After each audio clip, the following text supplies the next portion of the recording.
Hello students, how are you all. I am Anudiman और आज हम लोग बात करने वाले हैं क्लास 10th के chapter number 6 that is life processes में कुछ और most important multiple choice questions को लेकर। जैसा कि आप सभी जानते हैं कि इस बार टर्म 1 में केवल और केवल आप लोगों से मल्टीपल चॉइस क्वेश्चन पूछे जाएंगे। तो यहाँ पर आप लोगों को प्रॉपर एक्सप्लेनेशन के साथ मल्टीपल चॉइस क्वेश्चन जो है वो मिलने वाले हैं, जिसमें आज हमारा टारगेट रहेगा क्वेश्चन नंबर 31 से क्वेश्चन नंबर 40 तक। तो स्टूडेंट, अगर आप लोग हमारे चैनल पर नए हैं तो जल्दी से हमारे चैनल को सब्सक्राइब कर दीजिएगा, साथ में बेल आइकन प्रेस कर दीजिए, जिससे हम जैसे ही वीडियो अपडेट करें नोटिफिकेशन आप तक पहुंच जाए। नाउ स्टार्ट करते हैं विद क्वेश्चन नंबर 31। तो क्वेश्चन नंबर 31 से स्टार्ट करते हैं। क्वेश्चन नंबर 31 है हम लोग के पास। Figure given below is representing the dialysis machine for removing nitrogenous waste in patient with a kidney failure. Which substances out of the following in the dialysis fluid should be at lower concentration than in the blood of the patient? देखो बेटा, इस question में आप लोगों से पूछा गया है, आप लोगों से बोला गया है क्वेश्चन के अंदर कि एक पेशेंट है जिसकी किडनी फेल हो गई है, ठीक है, तो उसको डायलिसिस पे रखा जाता है। डायलिसिस में क्या होता है, एक डायलिसिस मशीन होती है हम लोग के पास, जिसके अंदर एक फ्लूइड फिल होता है और उस फ्लूइड के अंदर से हम लोग क्या करते हैं, जो पेशेंट होता है उसके ब्लड को पास करते हैं। तो ये कह रहा है कि इस फ्लूइड के अंदर किस चीज की जो कंसेंट्रेशन है वो कम होगी। देखो बेटा, इस फ्लूइड के अंदर उस सब्सटेंस की कंसेंट्रेशन कम रखी जाती है जिस सब्सटेंस को हम ब्लड से बाहर निकालना चाहते हैं, क्योंकि आप लोग जानते हैं कोई भी सब्सटेंस ऑलवेज हायर कंसेंट्रेशन से लोअर कंसेंट्रेशन की तरफ मूव करेगा। अगर हमारा जो ये डायलिसिस फ्लूइड है, इस फ्लूइड के अंदर वो सब्सटेंस हम कम रखें जिसे हमें बाहर निकालना है, तो हमारा काम हो जाएगा।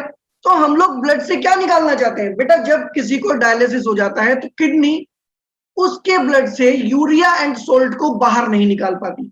तो हमारा जो टारगेट रहता है वो हमारा टारगेट रहता है ब्लड के अंदर से यूरिया एंड सोल्ट को बाहर निकालना। क्लियर बात है। तो इस फ्लूइड के अंदर हम लोग क्या करते हैं, लेस कंसंट्रेशन रखते हैं, किसकी, सोल्ट एंड यूरिया की। इसके अंदर किसकी कंसंट्रेशन रखेंगे बेटा, हम लोग रखेंगे less concentration of urea and salt and urea की कंसंट्रेशन को हम लोग क्या करेंगे बेटा, इसमें कम रखेंगे। तो हमारा जो आंसर होगा, हमारा आंसर यहाँ पर कौन सा आ जाएगा बेटा, हम लोग का आंसर आएगा यहाँ पर salt and urea, that is C part will be the correct answer. Clear बात है। नाउ ये हम लोग के पास था बेटा question number 31। Now come to the question number 32। Question number 32 की बात कर लेते हैं। क्वेश्चन नंबर 32 कहता है बेटा, veins can be differentiated from the arteries because of the veins. कहते हैं जो वेन्स होती हैं वो आर्टरीज से क्या होती है, डिफरेंट होती है। क्यों, कुछ ऑप्शंस भी दिए। वेन्स आप लोगों को पता है, veins and arteries both are the vascular tissue, ठीक है ना, वस्कुलर होते हैं ये, मतलब पाइप लाइक स्ट्रक्चर्स होते हैं जिनके अंदर से ब्लड फ्लो होता है। क्लियर बात है। तो यहां पर कहता है have walls, have hard walls, have pure blood in them, have thick walls. देखो बेटा, यहां पर वेन्स के पास क्या होती है, वॉल्स होती है जिससे ब्लड बैकवर्ड फ्लो नहीं होता, नहीं होता है, जबकि आर्टरीज के पास वेन्स नहीं होती है। तो यहां पर आंसर आ जाएगा हम लोगों का बेटा, दे हैव वॉल्स। क्लियर बात है। तो ये था बेटा हम लोगों के पास question number 32। Now come to the question number 33। Question number 33 के बारे में बात कर लेते हैं। नाउ क्वेश्चन नंबर 33 क्या कहता है अभी, क्वेश्चन नंबर 33 कहता है डायलिसिंग यूनिट, आर्टिफिशियल किडनी जिसको हम लोग बोलते हैं, contain a fluid which is almost same is as plasma except that it has. ये कह रहा है कि जो डायलिसिंग यूनिट होती है उसके अंदर जो फ्लूइड होता है, जैसे प्रीवियस क्वेश्चन में हमने बात की, उस फ्लूइड जो फ्लूइड होता है वो बिल्कुल प्लाज्मा के जैसा होता है, बस उसके अंदर एक चीज नहीं होती। और वो कौन सी चीज नहीं होती, जिसे हम ब्लड से बाहर निकालना चाहते हैं, दैट इज यूरिया। क्लियर बात है ना, दैट इज यूरिया। तो उसके पास यूरिया नहीं होगा। तो ये हम लोग के पास था question number 33। Now come to the question number 34। 34 के बारे में बात कर ले। क्वेश्चन नंबर 34 कहता है most often during a kidney disorder the colour of urine changes from yellow to other. A patient is secreting dark colored urine which turn to blue black later. This is due to the presence of which of the following. देखो क्या कहना चाह रही है, कह रहे कि अगर किसी का किडनी डिसऑर्डर हो जाता है उसकी वजह से जो यूरिन का कलर होता है वो थोड़ा सा चेंज हो जाता है और बाद में वो ब्लू ब्लैक कलर में कन्वर्ट हो जाता है. ऐसा क्यों होता है? कहता है होमोजेनेटिक एसिड की वजह से ऐसा होता है, या मेथेनोमोग्लोबिन की वजह से ऐसा होता है, या प्रोफाइरिन की वजह से ऐसा होता है, या इन दोनों ए एंड बी की वजह से. देखो बेटा ये जो कलर होता है ना इसका ब्लू ब्लैक, ये कन्वर्ट होता है होमोजेनेटिक एसिड की वजह से जो कि सेक्रेट होता है किसी जेनेटिक डिसऑर्डर की वजह से. एक जेनेटिक डिसऑर्डर की वजह से एक एसिड सेक्रेट हो जाता है जिसको बोलते हैं हम लोग होमोजेनेटिक एसिड, और इसी की वजह से ब्लड का जो कलर होता है वो टर्न हो जाता है ब्लू या फिर ब्लैक. क्लियर है?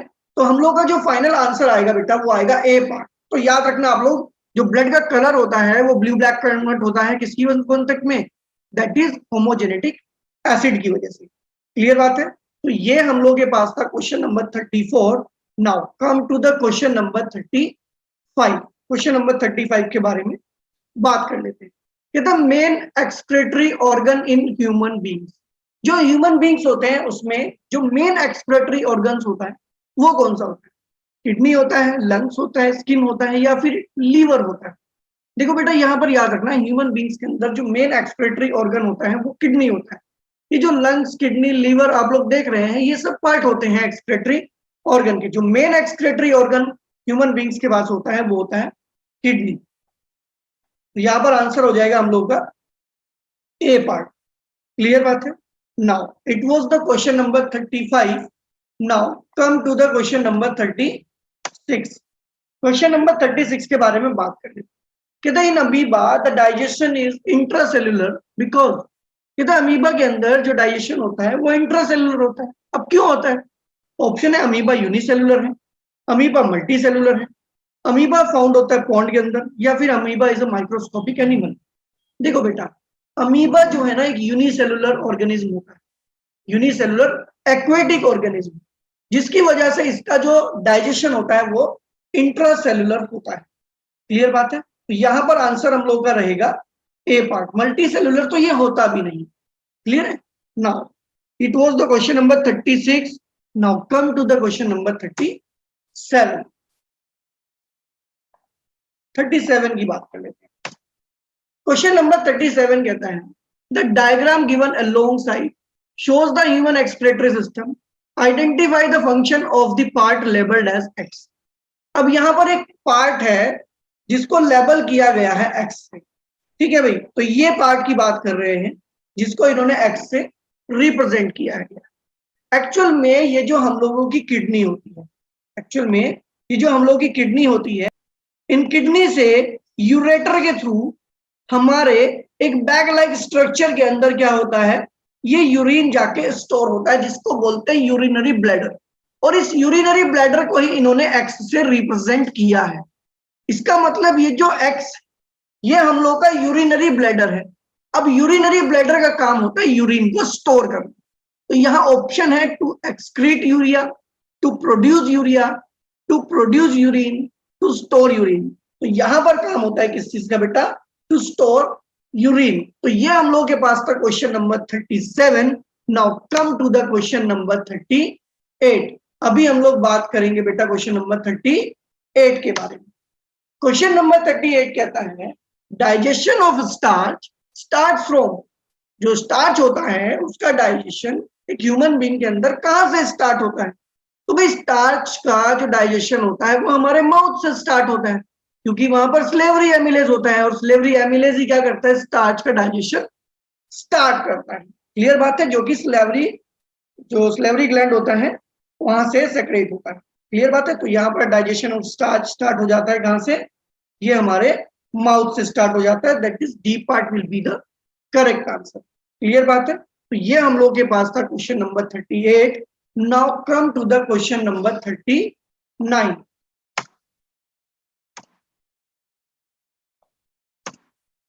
तो क्वेश्चन नंबर 39 के बारे में बात कर लेते हैं। कहते हैं the process of transpiration in plants helping. जो प्लांट्स होते हैं उसमें ट्रांसपिरेशन क्या हेल्प करता है? कहता है opening of stomata, absorption of CO2 from atmosphere, upward conduction of water and minerals, absorption of O2 from atmosphere। देखो बेटा, आप लोगों को बताते हैं ये एक्चुअल में एक पाइप लाइक स्ट्रक्चर होता है जिसके थ्रू क्या होता है, वाटर और मिनरल ऊपर की तरफ आते हैं। ट्रांसपिरेशन में क्या होता है, इसका जो अपर एंड होता है यहां से वाटर लीव होता है। यहां से क्या होता है बेटा, यहां से वाटर एक्सक्रीट होता है या लीव होता है, एक ही बात कह सकते हैं हम लोग। यहां से वाटर क्या होता है, गिवन आउट भी कह सकते हैं। यहां से वाटर बाहर निकलता है।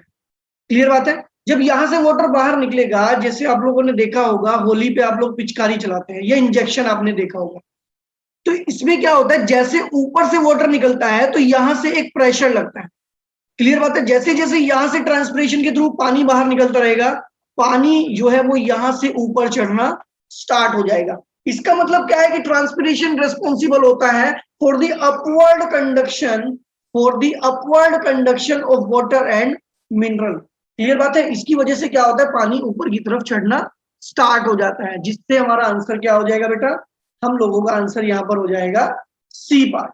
तो ये हमारा था question number 39। Now come to the question number 40। तो क्वेश्चन नंबर 40 के बारे में भी बात कर लेते हैं।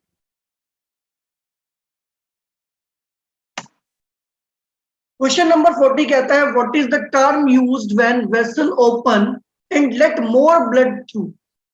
कहता है कि जो वेसल्स ओपन होते हैं जिससे उसके अंदर ज्यादा ब्लड जो है वो एंट्री कर सके, तो उसको क्या बोलते हैं, क्या टर्म हम लोग यूज करते हैं? कहता है क्या इसको हम वैसो कॉन्स्ट्रिक्शन कहते हैं, क्या इसको वैसो डायलेशन बोलते हैं, इंक्रीज्ड परमिएबिलिटी बोलते हैं, या कुछ भी नहीं बोलते इन सब में से। देखो बेटा, जब भी हमारे वेसल्स होते हैं वो ओपन होते हैं और उनके अंदर ब्लड ज्यादा एंट्री करता है, तो उस प्रोसेस को हम लोग बोलते हैं बेटा, वहां पर एक टर्म दी गई है जिसका नाम है वैसोडाइलेशन। तो यहाँ पर याद रखेंगे, जब भी वेसल्स ओपन होंगे और वहां से ब्लड ज्यादा मूव करेगा तो उसका जो प्रोसेस का नाम होगा या उस टर्म का जो नाम होगा, that will be vasodilation. Clear बात है? तो ये हम लोग का क्वेश्चन नंबर 40 था और ये स्टूडेंट हम लोगों का लास्ट क्वेश्चन भी था आज का। तो स्टूडेंट इस वीडियो में हम लोग इतना ही कवर करेंगे। Thanks for watching. अगर आप लोगों को हमारी वीडियो अच्छी लगी देन इसे लाइक करें, शेयर करें, और अगर आप लोगों ने अभी तक हमारा चैनल सब्सक्राइब नहीं किया है तो जल्दी से चैनल को सब्सक्राइब कर दीजिएगा, बेल आइकन प्रेस कर दीजिएगा, जिससे जैसे ही नेक्स्ट वीडियो हम लोग अपलोड करें आप लोगों तक सबसे पहले पहुंचे। तो नाउ स्टूडेंट मिलते हैं नेक्स्ट वन वीडियो।